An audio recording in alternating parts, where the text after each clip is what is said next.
Hello, hello, hello. Hello, hello. I'm trying to remove this from the screen. It's not allowing me to for whatever reason. One moment. It's not allowing me. All right, there we go. Hey, Okay. hey. Hey, girl. Hey. Hey, girl, how you doing on this Monday night? I am good. How about you? How about Girl, I'm all right, girl. You know this rain done woke me out today. got us drowsy already? But it's okay because I'm here for the gift of grief. It was a set. Unwrapping the gift of grief. I'm sorry, unwrapping the gift of grief. I'm here. We're here for episode 5. Absolutely. Woohoo! And thank you all for Episode tuning in. Thank you all for tuning in to watch us this week. We have a special guest coming on shortly.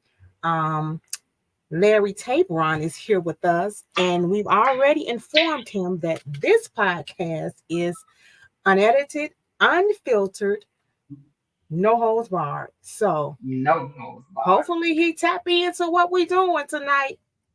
But let's go ahead and add him in, and then we're going to Okay, let's share do it. to our respectful Facebook pages so that you all can watch on all of our streams.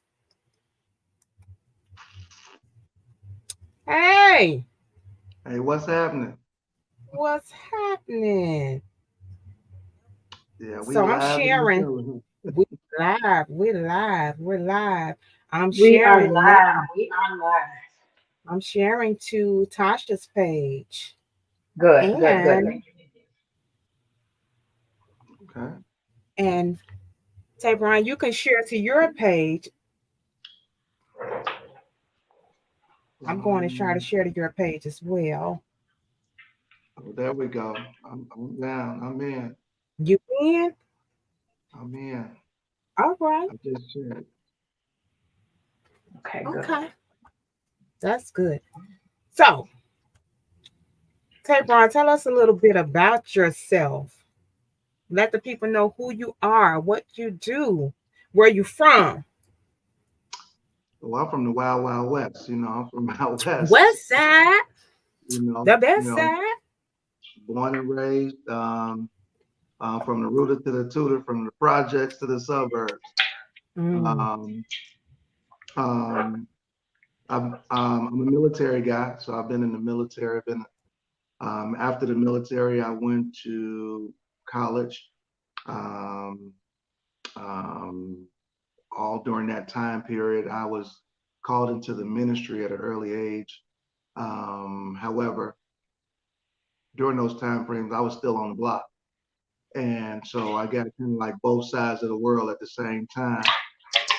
And I became good at both sides of the world. I became good at the street side and at the church side. So then one day, somewhere along the line, the Lord actually delivered me. But He didn't take my background away. So um, it was um, it was kind of a treat because I was able to reach a number of people who understood where I came from and understand me even today. Right now, I reside in Sun Prairie, Wisconsin. I've been here 4 years. I started the Institute of Nonviolence down here, which what we do is we help at-risk youth excel in a productive environment.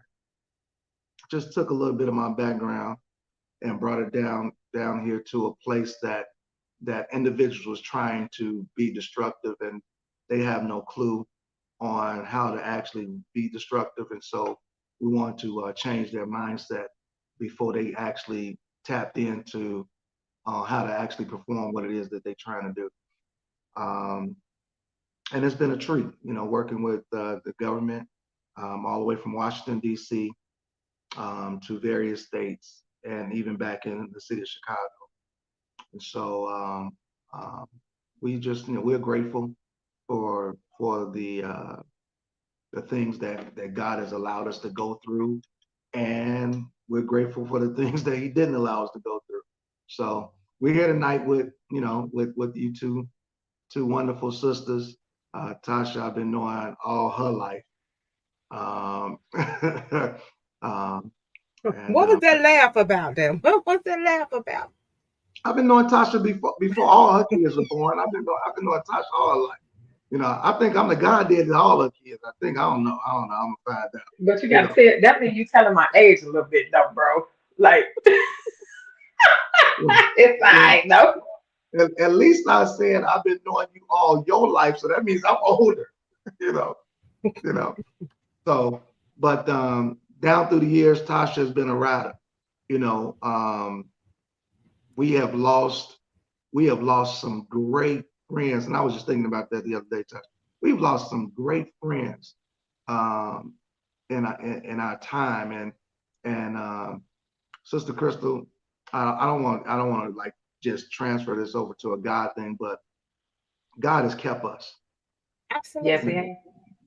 God has kept us through some rough and tough days, and so I'm just grateful for the friendship, kinship, relationship, because and definitely now meeting you, Sister Rucker, I am grateful for the fellowship, and so that's just a little bit about me. Thank you.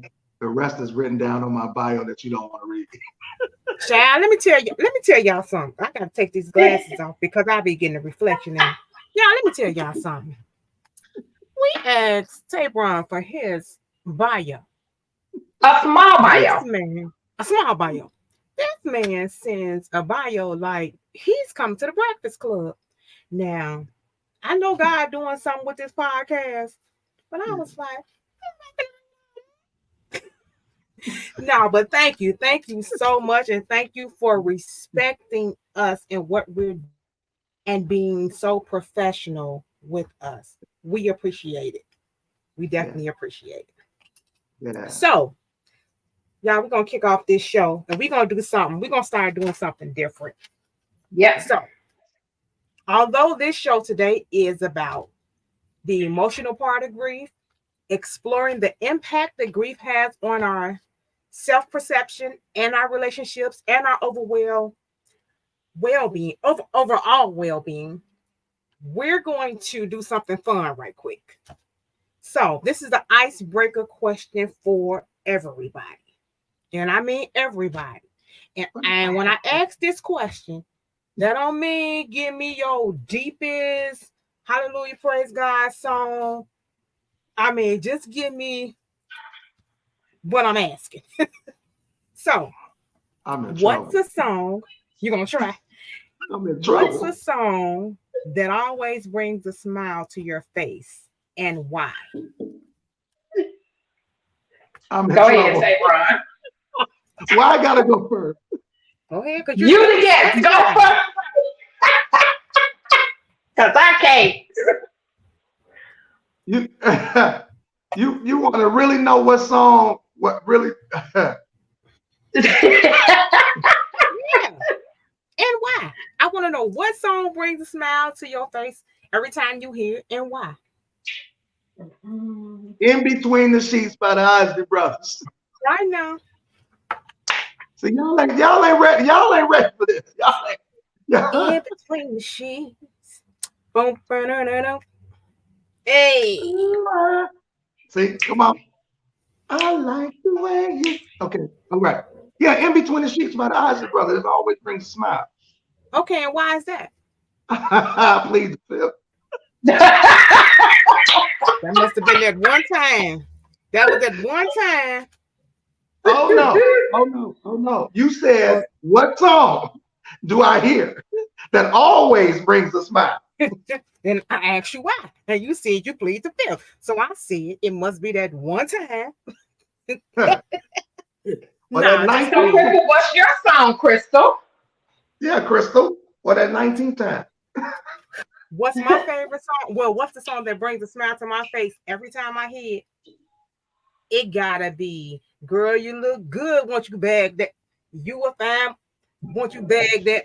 That's my favorite song that brings a smile to my face. I have to dance to the song. I have to just dance to the song, you know. And I wish people stop messing with me when I'm on podcast. Sorry.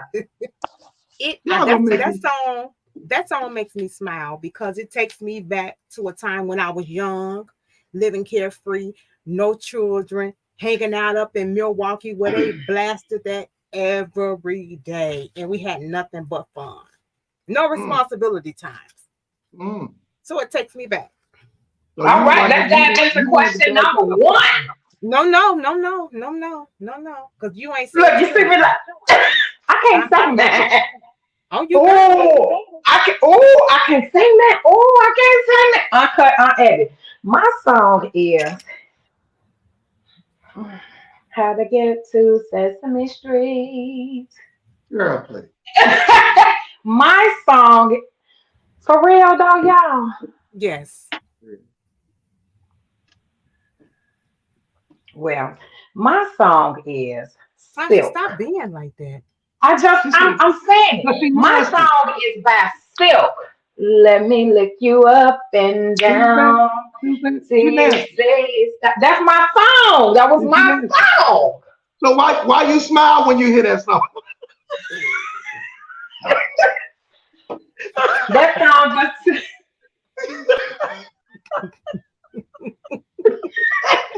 I mean, we grown. This uncut, unedited, no filter.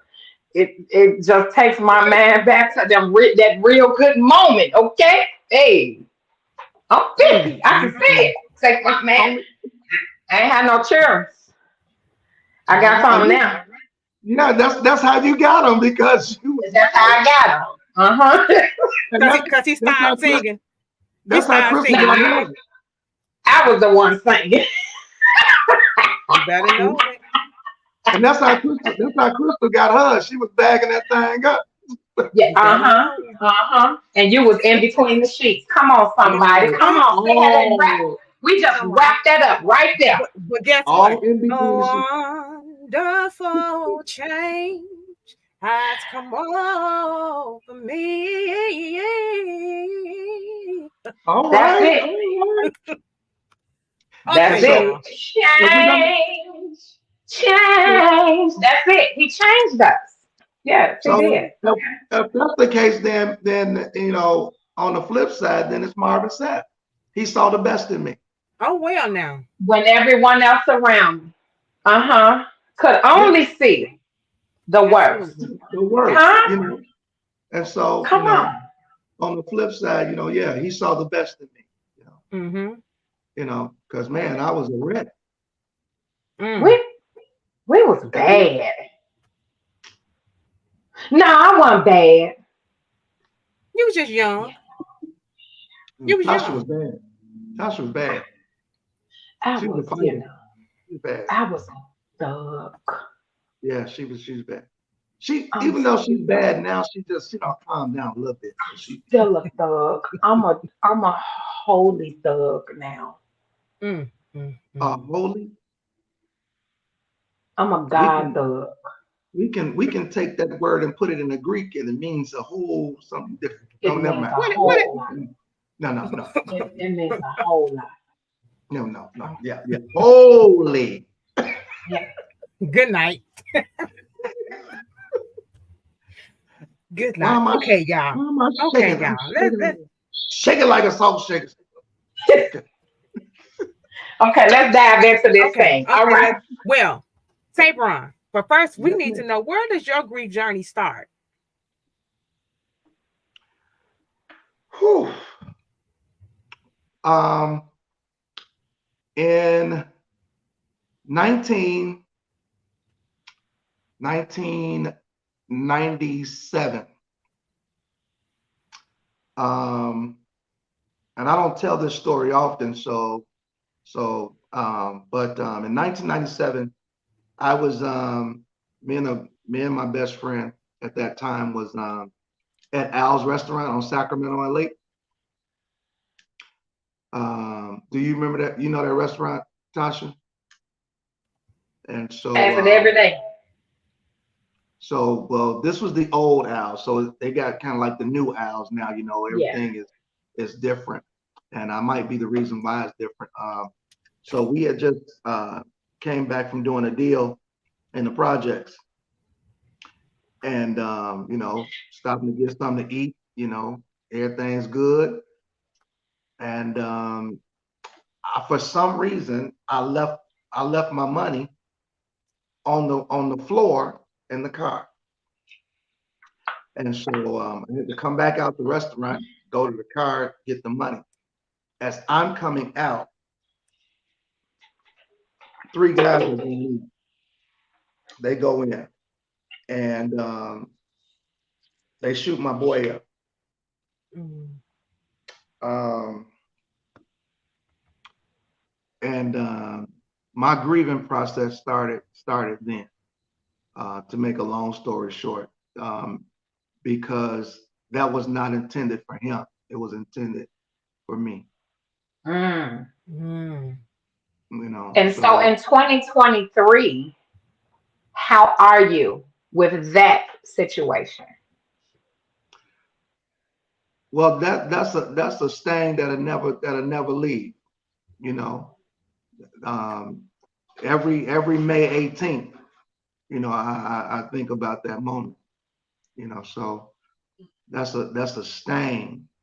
You know, that'll never ever leave. I don't believe it hasn't left in all these years. So it's something I deal with. Um, on my own, in my own way.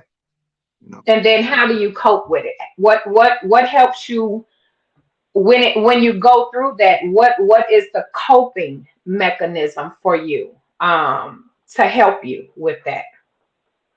Um, back then it was a fifth of Hennessy because that was our drink. So for years on May 18th, I turned up a fifth. Mm. Um, after I say around 20 2005, I started to mellow out a little bit on that part of it and just dealt with it internally. I've never been to the cemetery to or I've never revisited the cemetery. A lot of people go to the cemetery and you know they talk about life and things of that nature at the cemetery. I've never done that with him. Um, so I handle it internally. I just it's just a moment that I take with myself. I might go for a ride, go for a walk. Um, but it's just the day that I have for myself. You know. Okay. And we're gonna come back on cemeteries a little bit later in the segment. We'll come back to that. Uh, Who is the closest person that you've lost to you? whoa. Um, Mm, that mm, that's a tough one right there. In 2020, I lost some very, very, very close people. Very, very close people it hurts. Matter of fact, I think that's the reason why I actually stopped pastoring. 2020 took a toll. I buried maybe 17, 18 of my members. Oh my. Um, During the but pandemic? yeah, during the pandemic, yeah, it hit hard. That hit hard. Um, and I don't, I applaud any pastor that survived the pandemic, because a lot of us lost a lot, but mm-hmm. not necessarily in this order. I don't want to get in trouble on this Facebook Live because I've lost some great dear some uncles, my chairman. Um, um, but one person in particular that I lost that died by himself in his house. He had no kids. He was not married. He died alone, Oh my. which it hit me kind of hard was um, my grandmaster, David Sharif. Um, um, that was like my brother that my mom never had. And so that hit me like somebody swung a baseball bat at me because I was here in Wisconsin and he was in Chicago and he died alone on his couch. And Mm. so that that that hurts. That still hurts. That hurts more than 1997. Yeah. Wow. And I was just going to come up with a follow-up question and ask, like, what feelings do you have when you're dealing with the grief of those losses? Like, what emotions overtake you? Um, it really depends on the day, Depends on the day. honestly, because some days are better than others, some and some is Hmm. way worse. His birthday is February 14th. Mm. And so um, you know, you know what's coming up, and you know the type of guy he was. He was going to be the best man at my wedding. Oh my. Um, he was um, he was looking forward to going to Las Vegas with us. I mean, he had never been to Las Vegas, So I mean, it's so much encamped in that question that I don't know, because the feeling is a feeling like someone maybe sticking you with a needle. It's like a constant needle sticking. When you think about certain individuals that have gone on and have left, it's kind of like you feel like they left you. You know, and so That's so true. these are people that you expected to grow old with each other, and Yeah.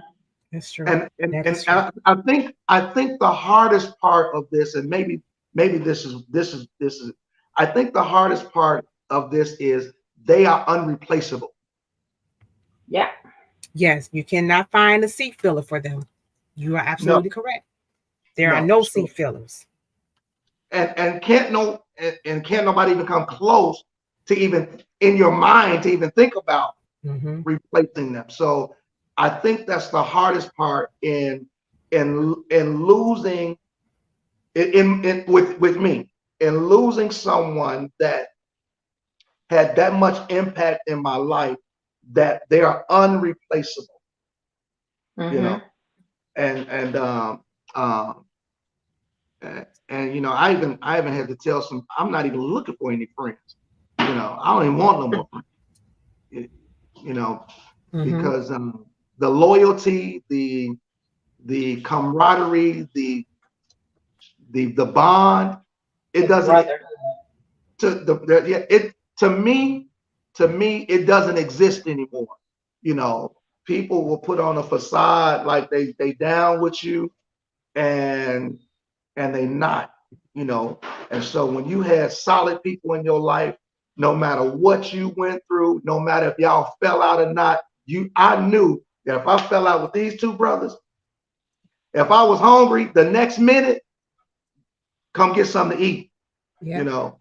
And so, so I guess that's the hardest part with me, or one of the hardest parts with me, far as grieving, is they're unreplaceable. Um, yeah. I just had a conversation with one of my friends today. He called me. He just lost his grandfather, and he was just telling me like he felt sad. He was like, I don't know how to do this thing. And I was just like, hey, you got to let your feelings be whatever they're going to be. This is brand Man. new. This is your grandfather. You've had him your whole life. Now, you, like you said, missed moments. There are going to be a lot of missed moments. There are a lot of memories that he has to carry along with him. And this is going to be a brand new life for him. He's going to have to learn how to go forward without this person. So we just had that conversation today, and you just brought it up. I was like, wow, I just said that to my friend today. But you know So, what, Crystal? Even in the memories, right? mhm, The memories are awesome. I mean, because you can see something on TV. You can, like we just did this little song thing. What song, and you can hear a song that you knew that was y'all song. Oh, that's not, and it'll bring a laugh moment and then a Yeah. tearful moment And, all in the and same yes, it will. same breath. Yeah, You you know, will be emotionally bombarded, depending yeah, on the memory. You yeah, definitely Man, will. Definitely will be I emotionally just went bombarded. through that. I just went through that Saturday at my mom's house. hmm I was good long as I was sitting cool, not saying anything. And then I'm like, okay, I'm getting ready to go. Let me get some pictures with my kids in front of this backdrop. And my nephew was like, "Oh, Auntie, look at Granny, look at the picture." When I looked at her, it hit me like, this for real. It's been 8 months and she ain't here. And I hit the ground. I'm just like, no, I was doing so good. No, not right now. So yeah, it hits you out of nowhere. Yeah. And it's nothing you can do but walk through it. Nothing you can do Mm-hmm. about Mm-hmm. yeah, That's true. That is yeah. true. it. Yeah. Next question. Next question. And everybody can answer this question. When grief impacts you, how do you see yourself um in as a new person, and how does it impact your relationships with others? Let me go first. Get this list. Go ahead. Go ahead. How do I see myself? I'm not the same. I'm not. Um, when I say I don't care how prepared I was, knowing that at any given moment my mom was gonna cross over. Um, the fact that I could still get a hand squeeze or I can get a head nod, out of her. Or she'll hum to the music that I was playing. When I realized that, okay, it's no more, at that moment, although starting in April, I had started changing into this vicious, angry being. I still am. Um, it turned me into it turned me into a monster because I'm hateful now. Um, and I hate a lot of people that I thought were um close to me. As for instance, my one of my siblings. You know, to hear him say, "Oh, you're nothing to me. You're not no. You ain't nobody to me. You ain't no kin to me." Oh, you've been wanting to say that, so keep that same energy because you're dead to me. And to be like, and I know that life power is in the tongue, and for me to say to him, because I've said, I wish death on you. I hope you drop. I want your wife and your kids to feel what I'm feeling because of what you're doing to me and our brothers. I want them to feel it. So, it turned me into something else. And already it didn't take much years before this for me to snap, crackle, and pop. I can snap in 1.5, but now I can snap in zero point 0, just before I snap my fingers. So it turned me into something else. And then to be in a relationship, your mate has to, Mhm. you got to have a mate that understands. You got to have a mate that know how to, okay, this ain't a good moment for her. Let me or him, let me get him a moment, and then I'll come back, or they got to be able to know, okay, this a breakdown moment. They have to be able to know when to console you, when to be encouraging to you, because then that can make or break the relationship. You know I lost my mama, my husband, my wife, my child, whatever. When is that light bulb gonna kick in? Okay, she quiet today. Babe, how you feeling? Are you having a moment? Do you need anything? that it could take just writing something on a piece of paper and just sticking it somewhere, be like, this is just encouragement for you today. So grieving took me to another place. Yeah, I'm rooted in the word. I know what the words say. I know we all got the cross there. But yeah, if you was gonna steal God, we fight.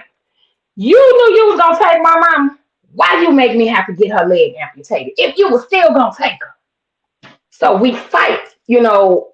I'm battling with that because I'm like, dang, if I know you're gonna take her leg, then I would have let her stay here and just kept giving her pain meds and I could have still had her, but God said it was my call, and she was ready to cross over, and she did that. So I had to step back and say, okay, God, okay, whatever your will is, but I'm still mad with you, and that's that. So that's how I feel. So, Brother Tabron, you're gonna have to pray for your sister because you didn't call me back the other day either. You gotta pray for me with that, cause Well, I didn't call you back for that exact reason. You that know, that that that right here. It's right here. I But know. Bishop Davis on this side, like what I tell you, but on this side, it's like Yeah, and yeah. I got to snap back. I got to get back to that humble me because I'm not humble right now because I'm angry. It's a lot of people.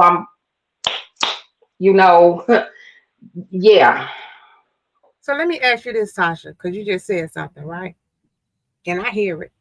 So you're angry, right? absolutely. I'm angry for everybody that got their mamas. Absolutely. You got your Okay. mama. I don't want to hear nothing about what you and your mama did because I ain't got mine. And I Okay. know it's So going to take some time for me to get out of that selfishness because it ain't time for their mama to go nowhere. I got to get there. I ain't there you yet. have to get there. He You have working to get on me. So Hmm. you're angry, right? So do you Hmm. think you can help people while you're angry? Um, yes, because you have some people that are like, how I'm going to get through this? Like I say, it's a process, because it's new. And in the newness, I'm still walking through it. I'm still staying in my word. And even with me having my bitterness and my anger, I had a Hmm. friend just buried his mom Saturday. I was there for him because he had been there. Sis, what you need? You good? How you doing? I'm just checking up on you. I had to give that same thing back. I can be upset because somebody got their mother, but in the same sense, I still have a heart. I still have Hmm. feelings. And I can Hmm. sympathize because I know what you're going through because I sat there. It's one thing to not have had a relationship with your parent, and then you trying to teach somebody how to walk through something when they done lost their parent. Well, how y'all had a rocky relationship, you know. Um, but I can sit in that. I sat there. So hey, this is what's helping me. This is how I'm getting through. Counseling didn't work for me. So this is what's helping me. I get in my word, I listen to songs that my mom used to listen to, watch movies that she used to like. So it's a process and I'm getting there. Now, do you think, I like you always say, counseling didn't help you, therapy didn't help you? Are you open to going back to therapy? I am because, and I say it didn't help me because the person that sent me the link for this session, um, because you dealt with hospice, so hospice is the one that sent the link. But however, whoever they were, they sent me to somebody that they weren't supposed to send me to. Come to find out, um, I wasn't the person that they were supposed to be linked up with. So they thought they were sending someone else. And so when it got back to the head, they was like, no, you weren't even supposed to be in that group, no way. Because I'm like, why am I the only black chick in this counseling session? Because it wasn't the correct counseling session. That's why I said it didn't work for me. Hmm. Because although it was a grieving counseling session, but it wasn't the correct grieving counseling session, if I should say. These is people that was Alcoholics Anonymous and stuff like that. I'm like, this ain't got nothing to do with me. So I left it. I'm like, this ain't working for me. So absolutely I am. And I will definitely consider it again because you get your spiritual counseling, but then you got to have that other counseling too. And I am a believer, I'm a advocate for grief counseling. Mm-hmm. I'm an advocate Mm-hmm. for having grief counseling and going to get mental health therapy. I'm an advocate for all of Mm-hmm. that because you need that. And I do Mm-hmm. feel like this is one thing that I feel like unless your pastor has went to school and been certified and qualified to be a quote unquote grief therapist or counselor, Mm-hmm. you should not be running into his office with your issues because how is he going to tell you how to deal with that if he hasn't did the work for it? So That's that's why why you I said have to I go get the to the spiritual professional. counseling that way. I didn't say I get grief I am a counseling from him. no, You no, got the I'm spiritual just counseling. saying. Yeah. I'm just putting that out there as a whole. I Yeah, don't in think the you should be atmosphere for running into anybody. pastor's office, be like, Pastor, oh, Oh, I'm running absolutely behind. not. Can you? No, I need to go get somebody that done did the work and done went to school for this to help me out the right Absolutely. way. And Absolutely. can I dive in right there? Go Um, right ahead. I've been in ministry 34 years, and um, I've seen every gamut of ministry. And when it comes down, one of the hardest gamuts of ministry is not jail ministry, Right. not our hospital ministry, but it's the and after the person has passed away, Mm-hmm. now you still have to deal with a personality that that is battling on moving forward and staying in the present at the same time. Absolutely. And Absolutely. as a leader, when you don't have those tools, it's no different than having spiritual tools. When you don't Absolutely. have those tools of dealing with mental health, of dealing with grieving, of dealing with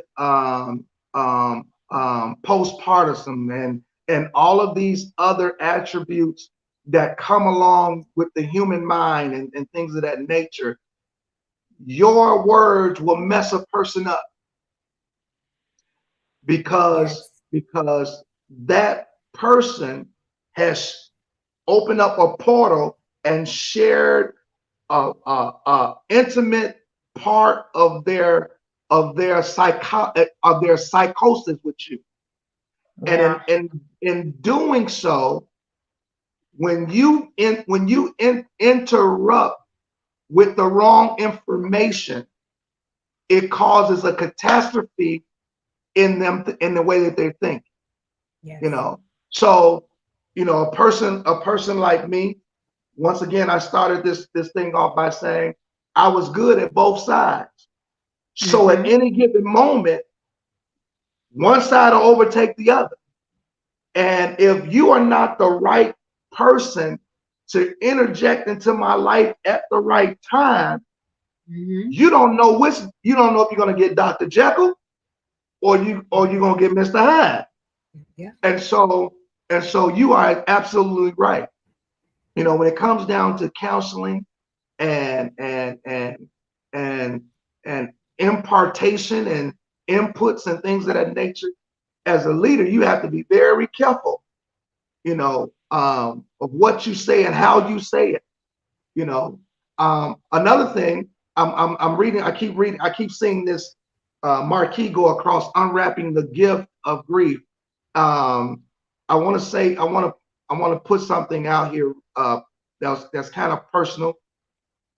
Um, my wife lost her dad Mm-hmm. um, not too long ago, and um, if any, well, you don't know me, Crystal, from a can of paint, but my wife is my A1 from day one. I mean, we just jail, but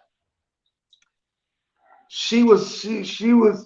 I don't know if I was having a moment or she was having a moment, and it was, and um I felt like that I was being compared to her father. Mm. And because you opened the door about relationship, how do you handle it in the relationship? And I felt like I was being compared because she's still grieving, you Yeah. know, you know. And so, when you in our living room, we have a picture of her and her dad. We got a picture of her dad. She got a mug with her dad. It's just so that's how she maneuvers throughout her, And so I felt like I was being compared. Now I came, you know, and coming, it was like two bulls going like this, Mm. and um, I felt like sugar honey iced tea, after it was, all said and done, because I was grieving on something that I never shared with her, and so in the process of her openly grieving, it collided mentally. Right. It collided mentally. And sometimes when I'm getting at, sometimes we expect people to know where we are We are. when we don't tell them where we are. Does that make sense? That makes a Mhm. lot of sense. It makes a lot of sense. That's And why you have to have that open communication about where you are yeah, mentally. Mentally. mentally. Yeah. And so, when you unwrapping the gift of grieving, one of the gifts of grieving is actually communication. you know it's actually, talking about it, and either crying, yelling, getting it off your chest. I don't drove to the lake many a time and just scream, you know um and then and to say to Tasha, um um there are times, even in this ministry, that undisclosed, I'm mad at God, you know. And I'm like, wait a minute, dude, you didn't have to you didn't have to do it or allow it to be done. However, we want to be theologically correct, homiletically aware. You didn't have to do it like that, you know. And so you take on another burden when you're angry with God, Mm-hmm. because nobody else stands a snowball chance in hell when you're angry with God. Mhm. You understand what I'm saying? So anybody can say something to you at the wrong time, and you go kaboom, because you're not really even, it ain't even about that person. It's about how you feeling about how you feel God did Mm-hmm. moved in this area. But that person is the one that, especially people that's close to you, you know, how God moved in that area, and it wasn't to your liking or to your understanding. And so now the target is the person that, what I call, came at an ignorant moment, Mhm. you know, came at a, Daddy. not an ignorant, Mm-hmm. but an ignorant moment, you know. And so, that taught me something, um, especially when, when it comes to people that you love. It taught me something at that moment, but yeah, it is this grieving thing. Um and I know you two are ladies, and you all are, and I'm not saying this in a biased way, what I'm about to say, but because women are nurturers, and they are openly more stigmatically more emotional than men, openly, um, it's easier for you all to release than it is for a man, a heterosexual man.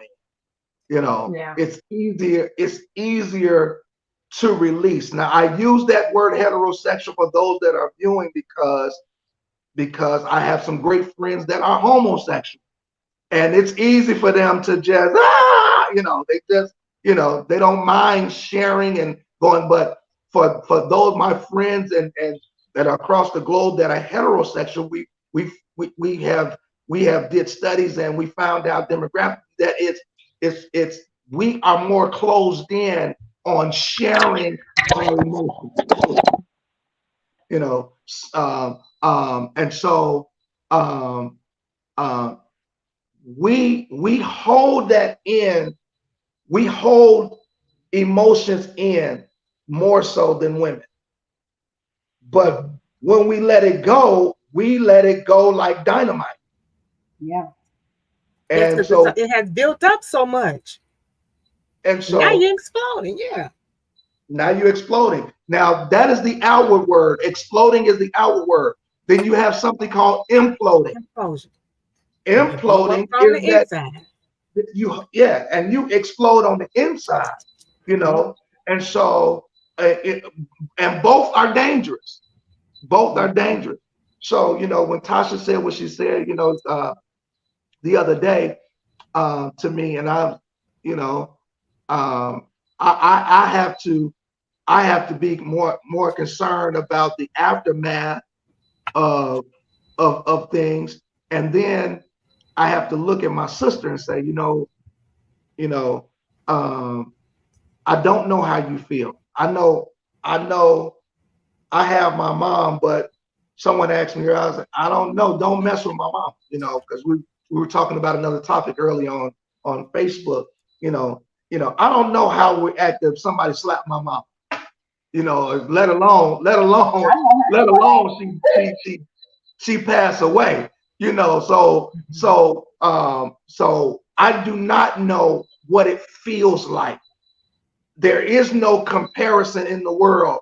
People try to compare. I know how you feel. You lost your mom. I lost my cousin. It ain't the same thing. Not the Y'all same. almost made me cuss right there, but it ain't. It's not It the ain't the same. same.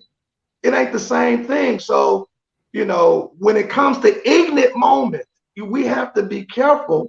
We have to be careful on what we say and how we move around people that are grieving. And I don't want to go ahead of the topic, but I just I get I'll be diving right in and I'll get It's emotional. okay.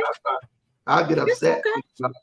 You know, It's you okay. know. Definitely, people Yeah, got to because learn how to be mindful. Have they to learn have how to to, be because mindful. it is so repetitious to say, I know how you feel. I sat in that seat. Oh, I've been there. Oh, they in a better place. How you know if they in a better place? You don't know. That's not your call to make. You still crying. You still going through that. Man, how long you gonna be? Those are the wrong things to say to someone that has lost their mom, their parent, their spouse, their grandparent, their child, their sibling. That's the wrong thing to say, period, to somebody that's grieving, Mm-hmm. because that might get you cussed out real quick or slapped real quick. Yeah, there's definitely a reaction that comes with being ignorant. It's definitely a Yeah. reaction, and so um, um, especially my mom had me when she was 15 years old. So, we've been together for I'm 53.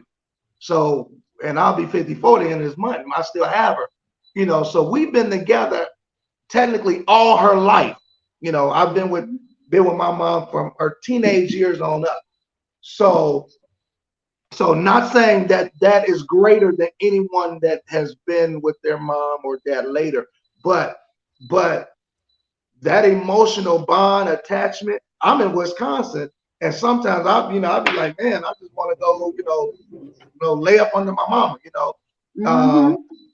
and I be telling my wife, my mom don't call me, or I don't call. I feel detached, and people don't understand that part, that you can't go on the west side on Pine. What's it? Pine. What's the street?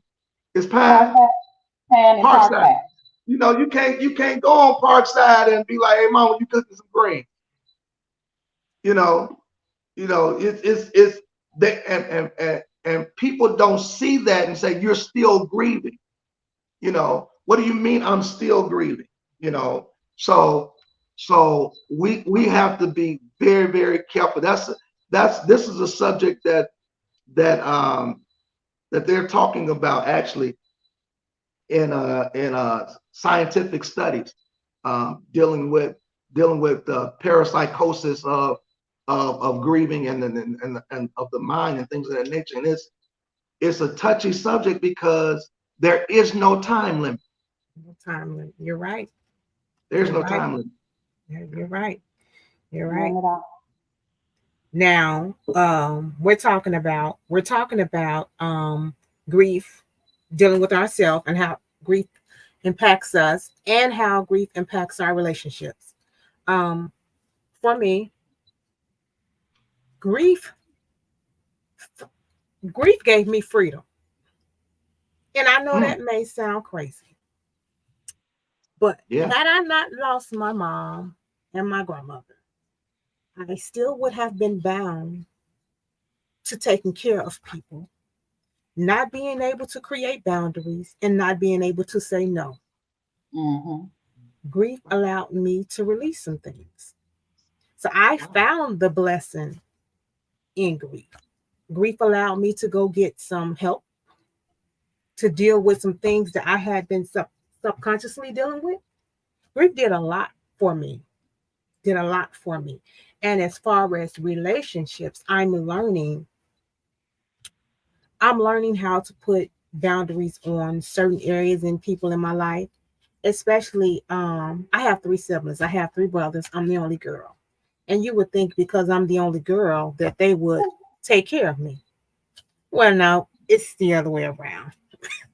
They look for me to do everything, be the responsible party. I have a younger sibling. I think he wanted me to take my mother's place when she died. I can't do that. I'm sorry. You had one mama, and I'm not her. I got two children that I'm responsible for. So Mm-hmm. grief allowed me to, like I say, just be free of some things and say no. And I grief allowed me to embrace happiness. Grief allowed Mm, me to embrace peace and joy. Because I used to always feel bad. And I don't think I've ever mentioned this to somebody, to anybody. I used to always feel bad for being the one that made it out, per se. mm. Like I'm the different one. People be like, "Oh, I didn't think that you would," but I did. Mm-hmm. But I did. So sometimes I would have to sit on that and pocket my feelings or pocket my progress. I'm not doing that no more. I'm not doing that no more. I've been favored. Why should I be quiet and silent about how God has blessed me? That's right. I'm not doing that. So grief has broken chains for me. And I appreciate the gift of grief. Wow. Can So I ask a question? go ahead. Go ahead. Um, does your younger brother is there a major age difference? We're like 6 years apart. So growing up, was you like his go-to? Is that why he? So here's what's crazy. Here's what's crazy. So, and I'm gonna tell a little bit of my story because not too many people know this about me. You know, when crack hit Chicago, my mom was on drugs. Okay. So I started wilding out, and it got to the point where my grandmother didn't want to see me wilding out anymore. I probably was about 14, 15. My grandmother took me to live with her. I was always a church kid from knee high, church kid. Hmm. So me and my grandmother always had that bond. So that separated me and my brothers. The Mm, streets raised two of them. The oldest boy, pretty much my mom had raised him, and he was out doing his own thing. Now, as time went on and my mother got clean, we all moved back to the west side on Sacramento and Fifth Avenue, around the corner from ours. okay. We Okay. moved back over there, and my little brother would come stay with me all the time. And yes, I would be the one doing for him. Although his mama was in that same building, his mama was in Mm, that building, his grandma was in that building, and his great grandma was in that building. I would be the one that he would run to. mm-hmm. But at some point, you have to be a grown man. And if Yeah. I continue to keep bailing you out and letting you stay with me and doing all of this, you're not gonna grow up. Mm-hmm. You're not gonna grow up. You And were they that sense of expect comfort from him. I was that, and I can't do that. Doing that wore me out. I get it. I get I, it. I even after the death of my grandmother, like no, after the death of my mother, I was trying to fill a void that was unfillable. Right. Never really understood that until I started going to therapy. Like, I can't fill this void with doing things for people and helping out people or trying to pick up this godmother. I can't do that. Mhm. So yeah, So yeah, that's different. I've never, well, I won't say never, but it's been a long time since I heard someone say that grief freed them. You know, 'cause yeah, that's heavy. You normally grief binds people, especially Yeah. mentally, especially Yeah. mentally it binds you. I can say that it binded me, but at the same time, I can probably kind of say, yeah, it freed me up because I put my life on hold to care for my mom for the last 8 years of her life. And then, although I had a little bit of help, by the time this last year hit, there was no help. It was just me and my children. And within that from last April, well, really from last January up until she passed, it was just me, like living in the hospitals and the nursing homes with her. Y'all take care of the rest of your patients. I got my mama, cause I'm a nurse's assistant. I got my mama. Y'all do what y'all got to do. I'll take care of my mom all the way up until I brought her home. And that was one thing she said the last conversation we had. She said, now live your life. You taking care of me and I thank you, so now you go live your life. I'm like, what is that now? Because I don't even know what that is. I ain't lived my life in how many years. yeah. It's I new. didn't know what it was. Wow. It's new. Yeah. It's a brand new normal for us. Yeah. Brand new Yeah. normal for us. Now, Tasha, what you saying? You had to pause your life and take care of your mom. Do you think you feel any regret for that? No. I'll do it That's again. good. That's good. That's I'll do good. it again. That's good. That's good. So you both have two different scenarios, so I gotta ask this question. Mm-hmm. You grief freed you and grief bound you. Okay. Now you both lost your moms, and you both, I guess per se, put your life on pause to take care of your moms. Um, but the outcomes based on what you're saying was different. So so if so, Crystal, would you do it all over again then? I mean, I, because I would. I would because it made me a better person. but It in made me find purpose in my life. Yes, I would. okay, so can I hear other people asking this question um if when they see this live, okay? So would you do it over again not knowing that it would make you a better person? I You get what would. I'm saying? I Because would because that was my responsibility. okay, That was my mother. Why wouldn't I do it? okay, I didn't do it for accolades, for claps, for Absolutely. I did it because I loved her and I wanted to take care of her. And we made an agreement. When I okay, found she was sick, when she told me that she was sick, and then when we found out that she had 6 months, we made an agreement that we was gonna rock and roll to the wheels fall off. And that's what Okay. we did. I okay, would do I absolutely. My mom was in hospice 12 days. I moved out of my house into hospice. I drive the CTA bus. I was going from hospice to get on the bus dealing with Chicago people back to Mm-hmm. hospice. I would absolutely do it all over again with my grandmother. I was sick. I got COVID. I've been off work since 2021. It's 2023. I got COVID. COVID messed up my eyesight. My grandmother went into the nursing home the same week I got COVID. When she went on hospice last year in June, that was the same exact week that my mother had went on hospice 4 years before. So it was like Wow. I was repeating it. Right. But knowing that my grandmother had sacrificed for me, all of Yeah. those years she gave up her time, her home to make sure I had any and everything that I ever wanted, made sure that I knew the Lord, Mm-hmm. made sure I wanted for nothing. Why Mm-hmm. would not I take care of her? Regardless of what our issues was and how she felt. My grandma was a mean old lady. She was about 4 feet, mean Mm-hmm. old lady.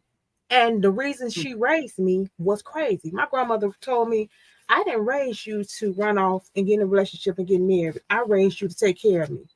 Even after Mm-hmm. she said all of that, I still loved her. And I did what I did to thank her for the sacrifices she made for me because she didn't have to do it. And Yeah. I don't regret any of it. I do it all over again. Yeah, And I just want to. I wanted you your know viewers. what? Oh, go ahead. Yeah. You know what? At her funeral, this is something I didn't even do at my mother's funeral. At her funeral, they allowed me to close her casket. And the peace that I got in that was like Yeah. no other. I did my job. I did what I was supposed to do. Yeah. My heart is okay. So yeah, Yeah. that's all I got. And the only reason I asked those questions because your outcomes were different. Far as I guess emotionally, Mm-hmm. you seem more calm and relaxed in the situation. Tasha's more feisty in the situation, but Mm-hmm. but the mental aspect of I would not change anything is the same. And so for all of our viewers that are gonna see this later, because somebody's gonna want to know, well, if it freed you, why would you go back to do it again? And if you're 8 years of your life, um, you sacrificed 8 years of your life, because your time, I guess, was a lot longer than your time, right, Crystal? Mm-hmm. Mm-hmm. So why would you want that pressure, that mental pressure all over again? You know, and I understand, but a lot of people may not understand why you would do it again. Because me, I don't know, and I'm only saying I don't know because I still have my mom. So um, I don't know that I would want to do that all over again. I don't, because it has to be an emotional roller coaster. If it's okay to say that to you too. It It it, Absolutely. is. it It is Absolutely. It because is. if you have, like in my case, it's four of us. Um, and I always say four because even though I have two siblings that are one is terminally ill and one is handicapped, I right. still include them because they still exist. They matter.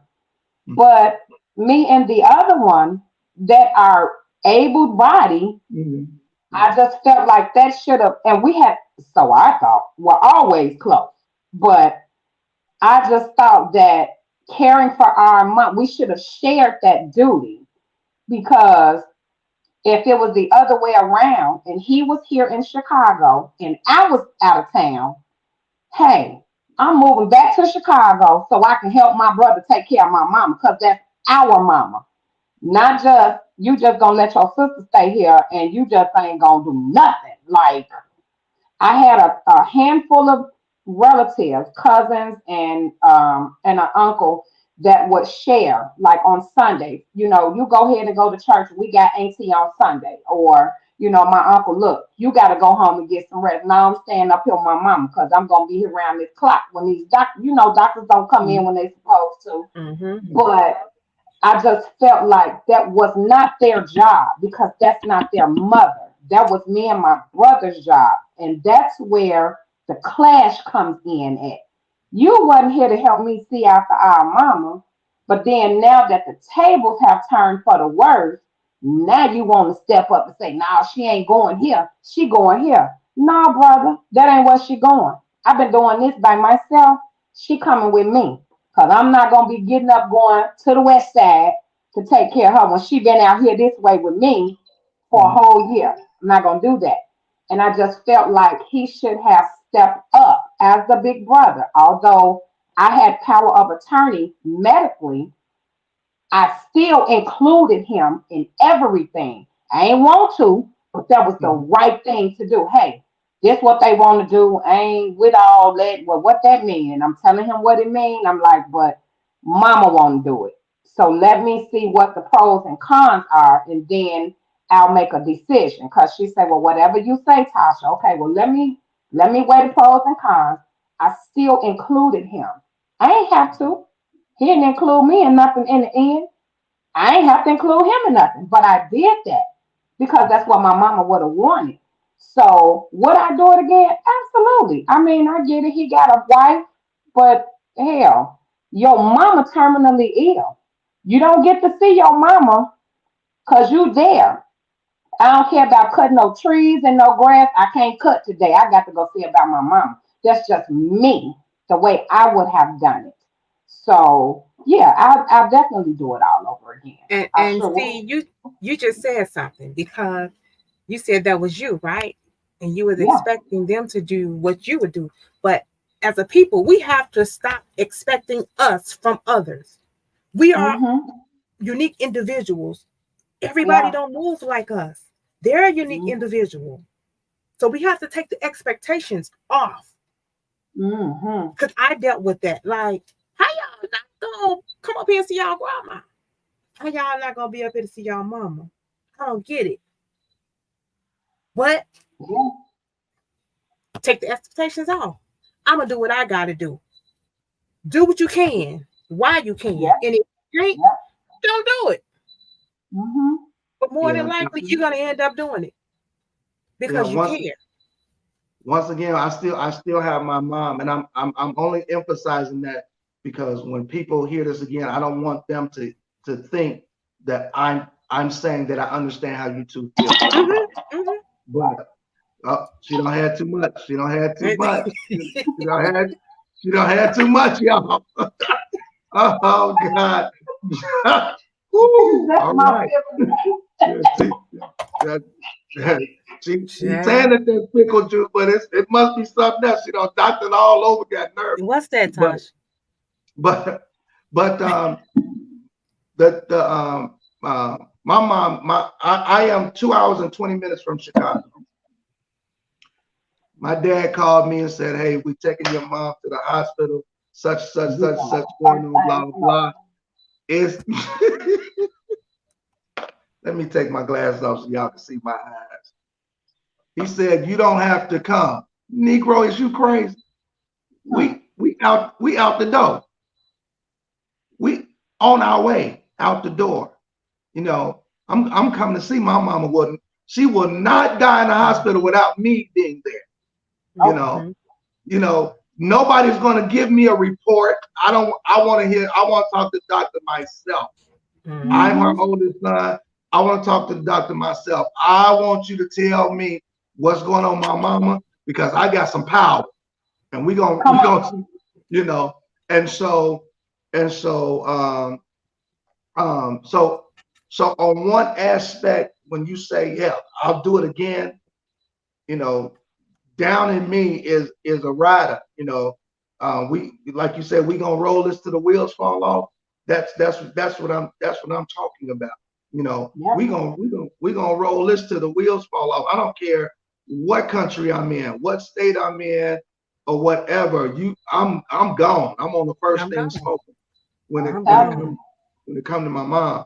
You know, Absolutely. um, and so I applaud you to, even for talking about, because I don't know if it was deeper, for your first 4 sessions than this one. I could have got a little nitty, but my wife told me to keep it cute, and so you know, but there is one little twist that I want you all to deal with. I don't know if you're gonna go to episode number 6, but since I'm here, I want you to deal with this. Come Hmm. on, And tell us how we can write it down. this is when a person says God is in control. So Okay.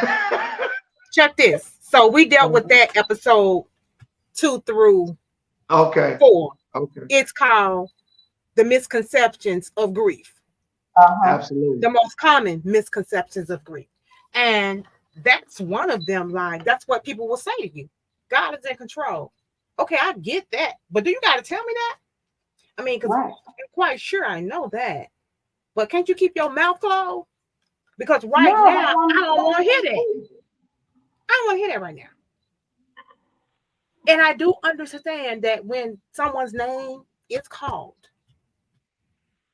I know it's their time to check on out. Because he knows the day and the hour. I don't know. And I can't contest that. I But you got a ain't got to tell whole me that either. I got a whole ideology about that. So that's gonna take Because some you time. did a show about that. You did a live about that. Maybe You we'll better do know that it. again. We'll bring You you better on and we'll know it. You incorporate you that. better know it. You better know it. Don't tell me about God in certain situations, In certain because situations. there's a flip side to God that none of us know about. And he says, my ways are not your ways, and my thoughts are not your Not thoughts. your Not thoughts. your And fault. so when you say to me, God is in control, and and God may have said something else, and we once again, that's another time frame. Invite me back, and we'll deal with it. We'll Oh, deal with it a little deeper. oh, you definitely You coming back. but I dislike. I don't want to use the word hate, but I dislike folk attempting to get deep at the wrong Ooh, time. let me clap on that. I dislike folk attempting to get deep at the wrong time. Folk get deep at Absolutely. the hospital. Folk get deep at the On the gravesite. corner. Folk get Mhm. deep at the repast. Folk, I dislike folk attempting to get deep at the wrong time. I'll call that ignorant situations. You know, when you attempting to go to a place that you're not qualified to go to. You know, and so when you all invite me back, we'll deal with some of the scriptorial precepts and concepts of God is in control when it Yep. comes to death. You know, um, whoo. So yeah. You feel that in That, your shondo. All right. oh my Don't make me go God. downstairs and get my tambourine Oh and turn my on the God. praise Oh break. my God. Because that other phrase, they in a better place. Oh, you said that one already. Um, you know, you'll You be still okay doing after a while. that? You'll be okay. Yeah, you'll be okay. Hmm. You know, that's a slap moment. How long you Hmm. gonna sit there? Now, how long you gonna stand there before I knock you out? Like, Mhm. you have And to be careful what you say to people. Just don't Yeah, say nothing. don't say you nothing. you And here's another thing. People, let me get close up for this one. Let me tell y'all something. When folks die, stop showing up at these people's house 15 minutes after these people died with chicken. Because Oh, sometimes we don't want to see nobody. Give us some space, respect our grief. Because if you ring my doorbell and asks you to leave me alone, you're going to get cussed the hell out. Wow. Stop doing that. Everybody I ain't the old allowed school one Baptist saint. person. We don't want no chicken from Popeyes 15 minutes after my mama died or my sister died or my friend died. I don't want that. I just want some Wow. peace and quiet so I can wrap my head around some stuff that I got to move forward with. All right. Hmm. Wow. I only let one person in my house that day. That was my best friend. She was the only one. My kids knew to call. Don't let nobody else come over here. And then nobody else come. Hallelujah. Thank you, Jesus. And Look, that's Thank another you, too. God. Deborah just said, this too shall pass. Yeah. Oh, see, that's one of them. That's one of them. I want to be deep quotes. See, you should have had that list tonight. So you could have been like, here go them sayings right here. Well, I get it. I have that list, but some of it does not apply for the topics at hand. So Yeah. I don't want to go. I don't want to go left on that list. Um, but here's one for you, Tasha. You have to be strong for your children and your siblings.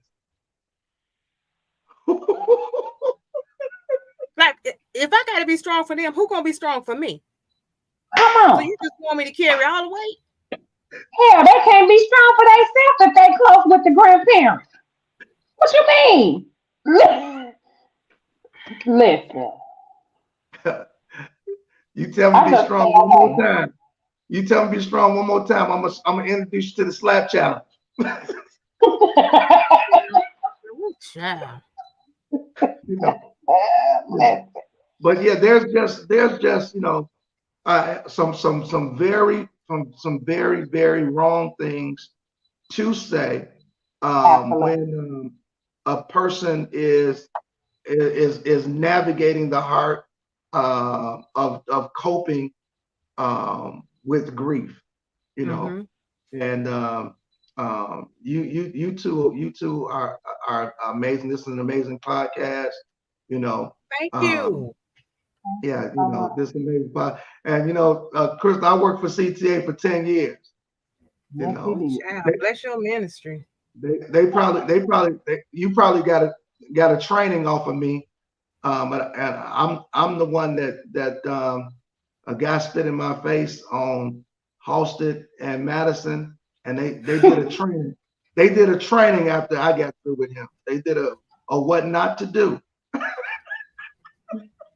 You whooped them. You whooped For Did them. all he? for all 6,600 bus operators, he got whooped to the teeth, all down Halsted, all back to the blue line. Oh, He my got God. whooped, and I lost my job, but that's all right. He It's got And all you right. whooped. wonder where I get that thug It's side all right. from. Him. He, It's all right. yeah, he Okay. got yeah. So that was another. But anyway, Okay, y'all. Let's dive into this last segment. How do you practice self-care when you're grieving? And how do you manage the ups and downs? What's your go-to?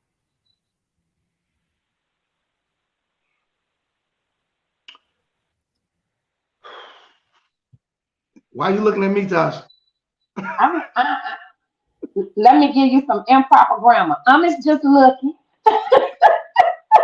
I'm just looking. I think you're looking at me because you're tipsy.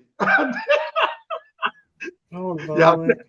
see, y'all said we could say, and then I said, and then now y'all. So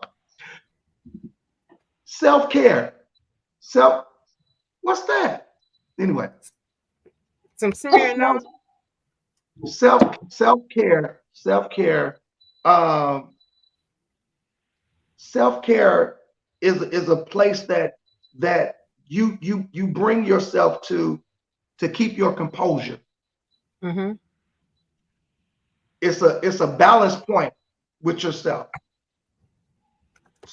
and um, I like the term self care because no one else can give you that. Nope.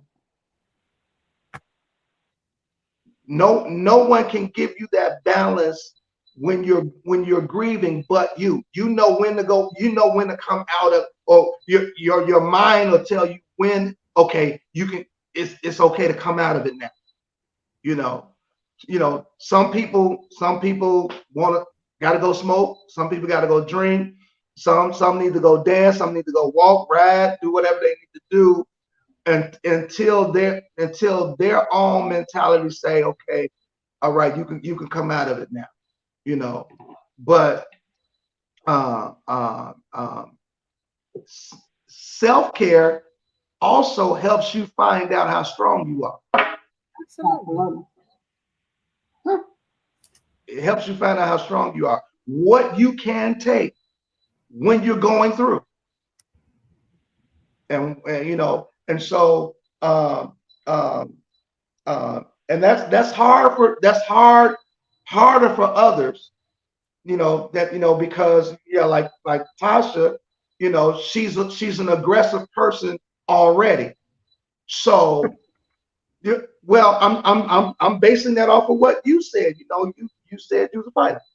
So she's an aggressive person already. So in her grieving,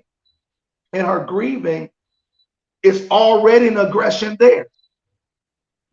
So to attempt to poke that egg, um is you'll get a release that you're not expecting. And so when you spaz out on somebody, and they not expecting, well, all I asked you was, well, how you was doing, you know well, how do you think I'm doing? I just lost my mom. How do you think I'm doing? I just left the cemetery. So let's say years have passed, and you don't went to the cemetery on a Sunday, to see your mom. Then you trying to get yourself together, self care. You bump into, why how you doing, how you know ugh. So it's a lot when it comes to self care. But once again, it also lets you know what you can deal with, how much you can take when you're going through that moment. You know. That's true. Tasha, what you got? That's true because I exercised self care and self control Saturday. Yes, I did. Yes, I did. I did, and I did that. A Even with the whole look, lot of Facebook. even with the even with the poking and probing, I did, and I was like, okay, I did that. For me, my coping, I don't go visit no cemetery. I'm not doing that. I'm not saying when her headstone is ready, I'm not gonna go then. But after that, that's it. I'm not a cemetery person. I don't understand why people do it. They can't hear you. You just gonna be standing there, sitting in a chair, looking, and yeah, no, that's not me. I ain't doing it. Um, I find myself my coping with it and the way I deal with it is um working out, um diving into music. um I have a memorial set up in my house. I'll look at it and be like, yep, it's really real, ain't it? So I'm a lot better because I used to just break down. I'm a lot better than what I was. I can walk in the living room and not think and break down. So I think I have learned to find peace in the way I cope. My mom loved cooking. I love cooking, so I cook. I ain't cooked in a while because my kids grown, so I ain't got to cook like that no more. But you know, it's a way of learning the new way of living and adjusting to the new life because it's a new life now. You got to learn to live without your mama. It ain't the same. If I feel like I just need to feel her presence, I go in my phone and I listen to a couple of her voicemails. I have every voicemail she's sent me. And Yeah. I had forgot about that till one day I was clearing out some stuff and hit something. I'm like, wait a minute, that's my mama's voice. The Oh first my time goodness. it broke me down. But now I can go there and just be like, "Yep, I hear your voice. All right, I'm good," and I'm okay with that. So that's how I'm getting through it. Wow. Okay. Wow. Tasha, you just said something that just kind of like triggered something, right? Because What? I still got my dudes on Facebook, you know. Mm, I'm I still got voicemails, like, bro, where you at? I mean, like, man, It's you just important. And don't erase it. I almost, because I'm good for erasing messages out my phone. I be like, I don't even listen to them. I be like, from what year? I just erase them. And then I start just listening. I'm like, oh, that's my mama. Let me say that. That's my mama. Let me say that. I do have a video because I would sit up every night with her. I only had her home for a week. I don't know what I was a zombie that week because I would not go to sleep. I sat at her bedside, sun up to sun up. She passed away on the 10th of November. On the 9th, going into midnight into the 10th, I was just woke, just playing Bishop Paul Morton, John P. Key, singing to her. She was just squeezing my hand. I'm just singing to her. I had cleaned her up, put on some fresh PJs, and got up that morning. Good morning, mom. And she squeezed my hand, just singing to her. I never went to sleep. I just sat on the side of the bed and held her hand. And I have a video of that. And I watch that when I really feel like, Mama, I need to see you. I need you to visit me. I'll just go play it, watch it. I used to watch it and it'll break me down, but I can watch it and listen to it now and be okay. So I keep them voicemail. Don't delete them. Keep them. yeah.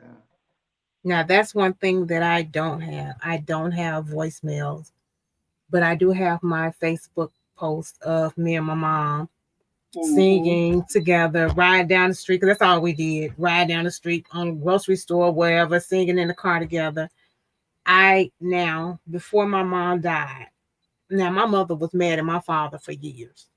They Okay. wasn't together. But for some reason, before she died, maybe 8, 9 months before she died, they became best friends. Hmm. And we went to the funeral of my godmother. And I have a video of me, my mom, and my dad stepping. Okay. And I sometimes watch that over and over again in my phone. Sometimes when I need to feel her presence, Hmm. I watch that. But when she first died, my coping mechanism was alcohol and the strip club. The one You on wouldn't strip even club. believe it. You wouldn't even believe it.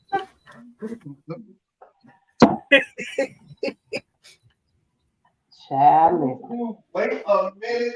I'll be I right ain't got, back. I ain't got lip. Now where you go? Where you go, Tabron? You messed me What up is with that? that. Tabron, where you go? Listen. You messed me up. I'll be back. I'm gonna really mess you up when you Tabron, come back, B. Tabron done disappeared. Are you Cause of serious? You got Wait a I minute. wait The, for you say something. Let me add to that. Cause that's when I started, along with Gummy. you started stripping? I heck no. I, I said along with the edibles, and I tell it one of them kids, now come here, let me puff that, let me see what it's like. Be choking. Oh, but yes, that's what I turned to soon after. I'm better now. I'm better. Tell the Lord The, thank you. so yeah. I would alcohol every day, all day, didn't care. And I wanted to go to the strip club and I would want to go to see the girls do the tricks on the pole. And I would go blow hundreds of dollars at the strip club. And I would eat and I would drink and I would smoke hookah. I sure did. no, no. I can get with the liquor. I can get I with sure the did. hookah. No, But I didn't hundreds know. hundreds of dollars at the strip club. Can we go get that money back and No, you we can can't get invest that that? money back. We You can can't get that invest money it. back. and mad that the strip club closed today. Because if it wasn't, I'd probably be pulling up. What's tonight? Monday? No, tomorrow, Tuesday for the wings, the 25-cent wings. Don't let the church girl No, fool y'all now. I didn't do that one. I've never Oh, been to oh, the Well, strip yeah. club. oh, nothing can fool me. Church. Well, yeah, I had to grow up out of that, and I had to get some help and heal. And when I realized that that wasn't the way I was going to work tired, I was drained. And I don't think people really realize that alcohol drains your body. It does. Yes, it It It do. makes does. you tired. It makes It you really ugly. do. I had to stop. I just had to stop. And I found other ways to cope. I I did. like now I journal a lot. I write books. I create digital journals, and my new coping mechanism. Oh my God, is baking. I love to bake. Okay. Okay. I love to bake. Me I too. love to read. So I have a lot of new coping mechanisms that replace that alcohol and that strip Got club. But I will go to a strip club if anybody invite me. Mm, it can't be in the hood though. I'd rather go to a gentleman's club. Come on, somebody. Uh-uh. I don't want to see okay. Okay, Magic City. that. Uh-uh. Now let me tell you something. If we was in Atlanta, what's that club? Whatever club it was I went to in Atlanta. I can't think of the name of it. But they had a $7.37 T-bone steak and potatoes with broccoli. That was the best T-bone steak I ever had in my life. And I don't know y'all. I don't know y'all. It was somebody had came in there. Some artist had came in there. And they was sitting like 2 seats over from me. And they were just throwing ones because the strippers was twerking on them. And I was just eating my steak because that steak sure enough was good. Hey, Strip Crystal. clubs, strip clubs got the best food. Don't let it fool y'all. Hmm. Crystal. One of your viewers said Let me alcohol see. only intensifies my sadness. Wait a minute. Where is it? That's So Alcohol. so Trivia's That's Trivia's Trevious. Butler. Yeah. Hey, sis. Yeah, you know, because alcohol is an emotional thing. It it's a taps into downer. your mental. It's Yeah. a down. Yes, it's a down. It taps into your mental. Taps into your mental, and it make you think Sleepy. about some things. Look at her. It doesn't make me It make sleepy and goofy. That's all. it's different. It's different ways for different people. It doesn't affect everybody the same. But Right. sometimes alcohol make you think about things that's not even happening. Yeah. It makes you Mm-mm. get to go through the emotions of things. It's just like, but for me, alcohol never did that. Alcohol just drained me and made me sleepy. Yeah, sleepy and goofy. That's all. Cause Hey, you sis, acting thanks real for goofy. popping You on. acting real goofy right now. Cause I don't even know how full that cup was, but child, It was full, child. It's down here now. Let me see where it's at. Oh, it's right here now. You can see oh it through the. child, It's right there now. oh child, a mess. This has been a great show, y'all. This has been a great show. I think so. Real good. I Tabron, you think got so. something Real. for us before we end it up? Yeah, close us out. Uh, I do want to tell your viewers and mine, don't block your painful feelings. Hmm. Um, that's kind of like my close. Don't block your painful feelings. Whatever it takes, whatever mechanism it takes for you to get them out, you get them out. You know, um, and it's amazing that you would say alcohol and strippers and Tasha tried edibles and um, some people wanted to go scream and whatever but whatever it takes for you to get it out, don't block it because block it blocking it causes another Mhm. another ailment to occur on the inside of your body. Mm-hmm. And It so does. Absolutely. I'm that was my mad you just stole my first part of my closing. Ain't that a mess? I stole the He's a prophet. prophet. He's But I'm prophetic. So but he'll I'm do gonna that. reiterate it though. Go ahead. Go ahead, Tasha. I say he's a prophet. He'll do that. Yeah, don't block your painful feelings and allow yourself. Again, I will always say, allow yourself to walk through it and come out of it. Don't sit there, because if you sit there, it's gonna be hard to come out of it. Allow yourself to walk through it when it hits you, so that you can come out of Okay. Anybody got anything else before we get up out of here? it. Mm-mm. Before I put my tag on here. Put your tag on. Okay, give me 1 second, y'all. Somebody saying something. I want to make sure I get it in here Okay. before. Okay, no, it ain't came in yet. So let me hide this. All right. Okay, y'all. So we about to end this episode. It has been a wonderful, wonderful conversation. And we Awesome. dove into the emotions and navigating grief tonight and self-care. I want to leave you with a few things tonight. If you have pen and paper, get it. I'm gonna give you 2.3 seconds to get it before I run these things off because I'm gonna go through them pretty fast. 2.3 is up. Mhm. Okay. So, ways to navigate your grief emotions. Number one, express your feelings. Share your emotions with someone you trust. Talk to your friends, talk to family, find a grief coach like me or a therapist because talking really helps. Number two, self care. Please prioritize your self care. Prioritize activities that bring you joy, like reading, walking, journaling, and spend some time with people that bring positive vibes. You need that positive energy around you while you're grieving. Number three, be mindful. Stay Mhm. present in your moment. Breathing exercises help and meditation. It helps. It can ease with the overwhelming emotions of grief. Let's talk about maintaining bonds during your grief. Create an open line of communication with your family, your friends, your mate, your partner. Talk about your feelings with your loved ones. Express your emotions. I often talk about writing a grief acknowledgement letter, actually. And the grief acknowledgement letter is writing your emotions down, letting your friends or mate or whatever know how you're feeling and what you need from them at that moment. If you need space, if you need time, if you need to be cared for, let them know in that moment. Set boundaries.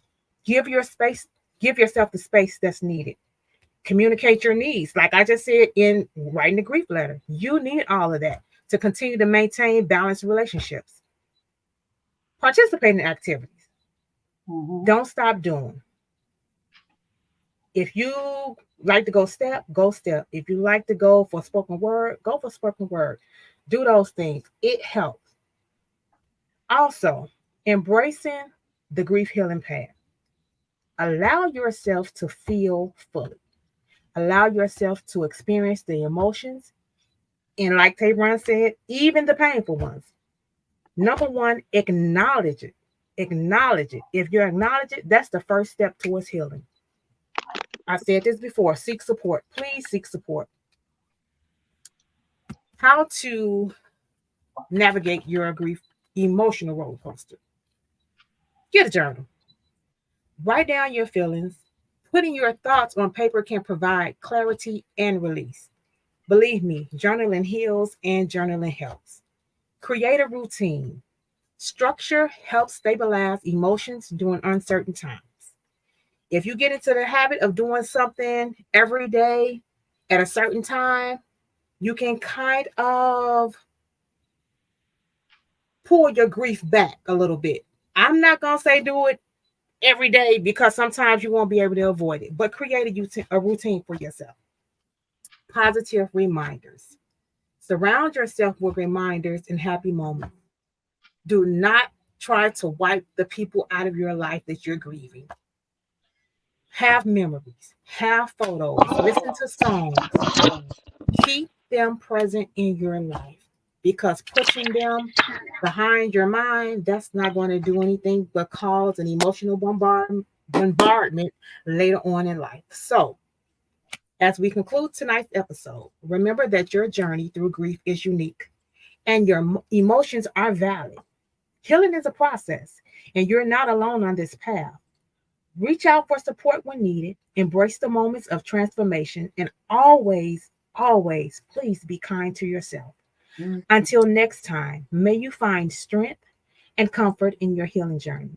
And as I always close, if there was no grief, there'll be no love. If there was no love, there'll be no grief. Thank you so much for tuning into Unwrapping the Gift of Grief. I'm Crystal. And I'm Tasha. Dr. Larry. Have a great night and consider yourself blessed. Good night, everyone. Good night.